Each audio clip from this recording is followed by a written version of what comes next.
Hello, ladies and gentlemen. I hope you're all having a great and wonderful day. Well, what we have here is Joe Biden really just saying, this is my final hurrah, this is my final thing that I'm going to do, and F everything up before Trump actually gets into the presidency, into the White House, and it is disturbing to say the least. I think that the deep state is controlling Biden, and Biden is saying, oh, well, we're going to do this, and we're going to allow the Ukraine to launch long-range U.S. weapons into Russia. This is insane. Now, what we have here is that Russia is now, Russia, aka also Putin, is going to be authorizing to use nuclear weapons in case of a major threat. And Zelensky is all for using his said threat to escalate the situation even worse, which was done by Joe Biden. South Korea is now doing something which is exploring. It's just gonna support Ukraine, limited support for Ukraine. And then Sweden is also preparing for nuclear fallout, a nuclear war, if you say, because, well, everything is going to hell thanks to what Joe Biden is doing. So, without further ado, my friends, let's get into it. We have this here for the Washington Post, and this is going to be something huge that everybody's talking about. So, Biden approves Ukraine's use of long-range U.S. weapons inside Russia, reversing policy. Goes on to say, President Joe Biden has authorized Ukraine to use a powerful American long-range weapon for limited strikes inside Russia in response to North Korea's deployment of thousands of troops to aid Moscow's war effort, according to two senior U.S. officials.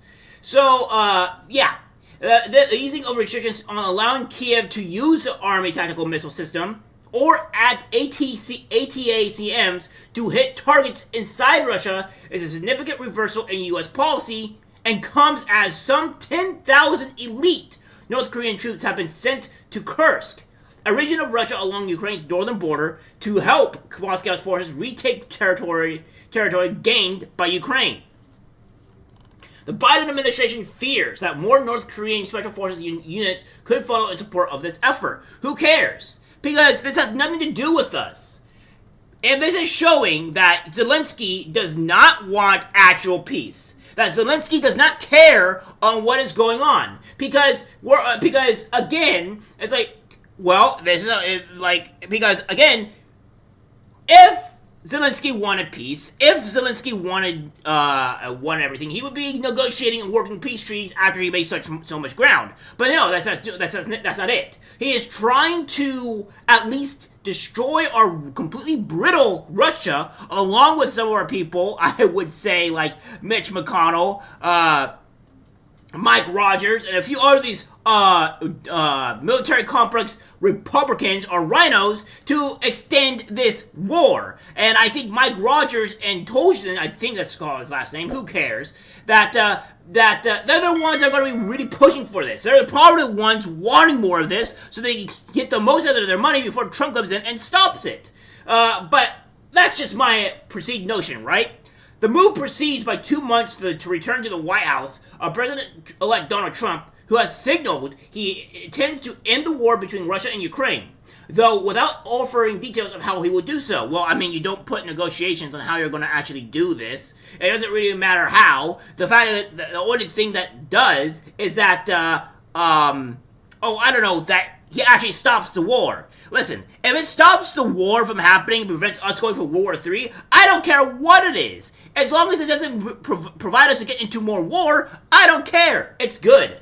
One U.S. official said the move is in part aimed at deterring Pyongyang from sending more troops. North Korean leader Kim Jong-un must understand that the initial deployment has been a costly mistake, said the official, who, like others interviewed for the story, spoke on condition of anonymity because of the matter's sensitivity. Here's the problem that we have here, right? If Ukraine launches long-range U.S. missiles, right? That means we are aiding, abetting, and attacking Russia with our own stuff. We're just trying to claim that we're like, oh, we're not attacking it. It's the other countries, but no, you gave authorization for Ukraine to use our military, our stuff to attack other countries, which which would mean that we are really in cahoots and agreeing to attacking you. I mean, that's pretty much what it would be. Because we're in a proxy war at this point, and then we're just saying, okay, we 100% guarantee this is going to happen. And now, if they go and attack, with our weapons, by the way, because Ukraine is a terrible country, and use our missiles to attack Russia, and not just Russia, but also North Korea. North Korea is going to say, you attacked our soldiers with your missiles. We now are going to label a war against you. And then Russia is going to be like, well, you attacked us with your missiles. We're going to fight against and defend ourselves, so that's another war. And then China's going to be the same thing, and we're going to be under war as well. So I don't know about you guys, but this is a huge problem because even Sweden is going to have to somewhat get involved in this because they're next door neighbors. So again, please tell me onto why we needed to do this again, because this is completely insane. And of course, it goes on to say that the White House and Pentagon declined to comment. Ukraine's Special Official Office declined to comment. Of course they declined to comment. Because, again, they want mass destruction. They want death. They want war so they can get more money. That is the whole reason to this. That is the only thing to this. So, until recently, the Biden administration was steadfastly opposed to Ukraine firing ATACMs into Russian territory. Oh, I wonder what changed. Warning that the measure could lead to escalation by the Kremlin that was out of proportion to its battlefield benefits. ATACMs pronounced ATACMs in the supersonic guided missile that can be lifted with cluster munitions or conventional warheads with maximum range of about 190 miles. So yeah, it's not looking great here, right? And then we have this here. Russian officials say Biden's decision to let Ukraine fire missiles deep into Russia could lead to world war. And, yeah, I could probably agree with that. I could probably say that this is not a good thing at all. And then it says, South Korea explores limited Ukraine support as Trump signs policy shift. So, yeah. Because, again, these people don't want war, but they're going to have to be pushed into it because North Korea is coming down shifting, and then we also have China that's in the back end and Russia. This is a huge issue here. And it goes on to say, South Korean Defense Minister Kim Yong-hyun stated on Monday that deploying an unarmed observation team to Ukraine is the national interest, emphasizing a clear distinction from a formal troop deployment. Appearing before the National Assembly's Defense Committee, Kim clarified that the team would serve in a strictly non-combat adversary role with no chain of command or weapons. Kim also addressed the main opposition Democratic Party CP objections, which argue that such actions require military approval. He noted that, so under South Korean law, sending individual personnel in non-combat roles does not violate constitutional provisions regarding foreign deployments. Kim defended the government's position, explaining that past administrations created policies to ensure rapid response capabilities while upholding legal standards. He cautioned that the DP's proposed legislative amendments could determine operational agility and delay necessary actions. And then, of course, we have this, where Sweden tells citizens to prepare for war. 5 million households get pamphlets on how to get their home ready for nuclear Armageddon, as Biden is accused of trying to start World War III. Yes, he's 100% trying to start World War III. This is without question that he is trying to start World War III.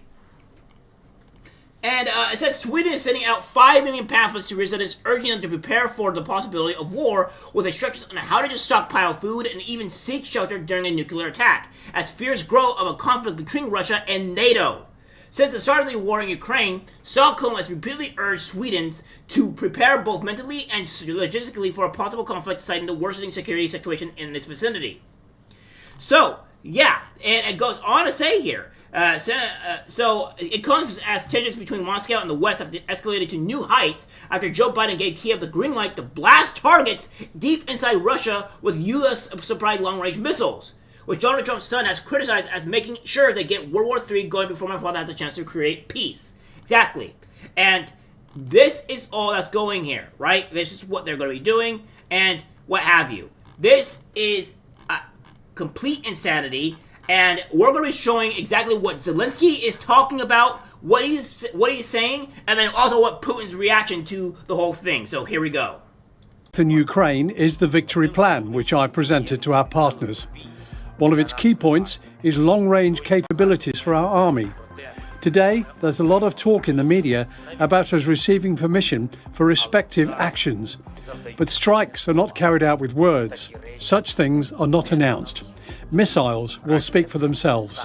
They certainly will. Now, Zelensky said that the missiles will speak for themselves. Yes, by escalating to World War III because you want World War III, you warmonger piece of garbage.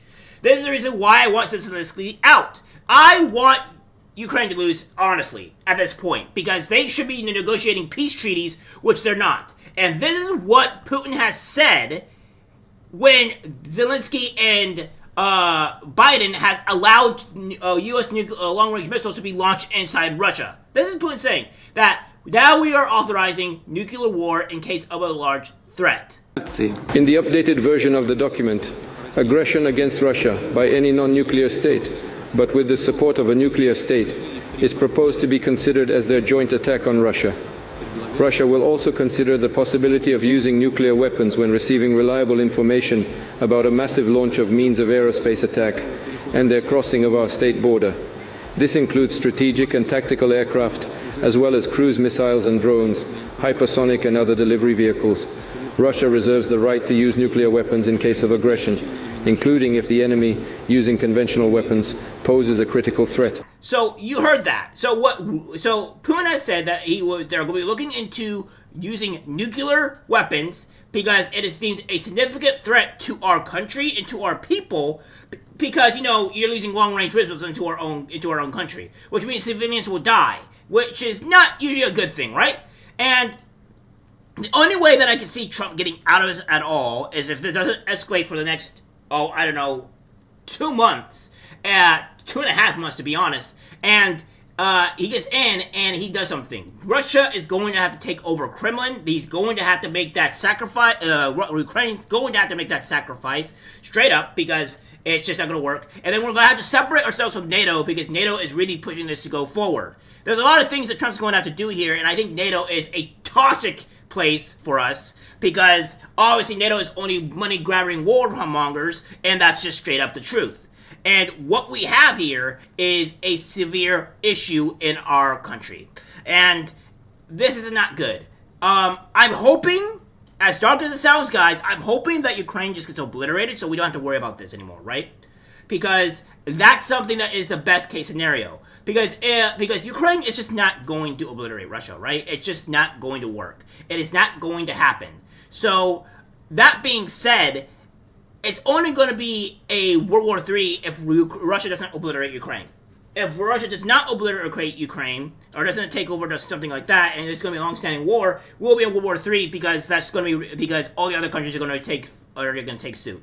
It is a huge problem. We need to deal with this efficiently and correctly. And Joe Biden has just pressed the "we're going to die" button because he is an idiot and has proposed more war. See how the Democrats saying, oh, Trump is going to be the one that's going to push us into more war. Trump is going to be doing this. Trump is going to be doing that. Well, I guess Biden is the one that's going to be doing it because he just pushes closer to war than anybody else. He is the one that pushes closer to World War III. He has pretty much signed the death treaty of thousands to millions of people because of his actions. So, media, maybe you might want to start saying that maybe it's not Trump, but it's Joe Biden.